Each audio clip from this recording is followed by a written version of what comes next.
இதுவும் சில காலம்தான் கடந்து போகும்.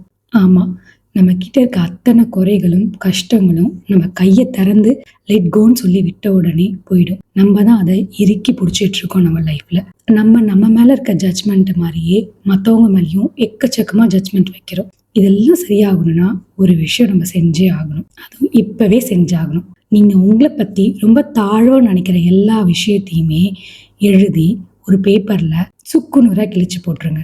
நீங்க உங்கள எந்த அளவுக்கு ஒர்த்தா ஃபீல் பண்றீங்களோ, அந்த அளவுக்கு தான் மத்தவங்களும் உங்கள ஒர்த்தா ஃபீல் பண்ணுவாங்க. நீங்க உங்கள ஒரு பெரிய ஆளா, ரொம்ப சிறந்த அறிவாளியா, சிறந்த திறமைசாலியா நினைக்கக்குள்ள ஒவ்வொரு நிமிஷமும் அதுக்கான பாசிபிலிட்டீஸ் அதிகரிச்சுக்கிட்டே இருக்கு. மத்தவங்களும் உங்கள அதே தோற்றத்துல பார்க்க ஆரம்பிப்பாங்க. No judgement, no pressure, understand everything as it is. அப்படின்ற ஒரு சூழ்நிலையில வாழ்க்கைய வாழ ஆரம்பிப்போமே. நம்ம எடுக்கிற ஒவ்வொரு முடிவும் ரொம்ப கான்ஷியஸா, மைண்ட்ஃபுல்லா இருக்கக்குள்ள வாழ்க்கையே ரொம்ப அழகாகும். வாழ்க்கைக்கான ஒரு வானவில நம்ம பார்க்கறதுக்கான அத்தனை பாசிபிலிட்டிஸும் நம்ம கையில தான் இருக்கு. நம்ம என்ன பண்ணணும்? கண்ண திறந்து கையில இருக்க பெயின், கஷ்டம் எல்லாத்தையும் விட்டுட்டு லைட்டட் மைண்டோட பார்க்க ஆரம்பிக்கணும். நம்மள நெறைய பேரு நம்ம கிட்ட இருக்க குறைகள் எல்லாம் மறைச்சிட்டு அடுத்தவங்க மேல நெறைய குறை சொல்றோம். அவங்க தான் கோவப்படுறாங்க. அவங்க தான் பிரச்சனைக்கு காரணம்.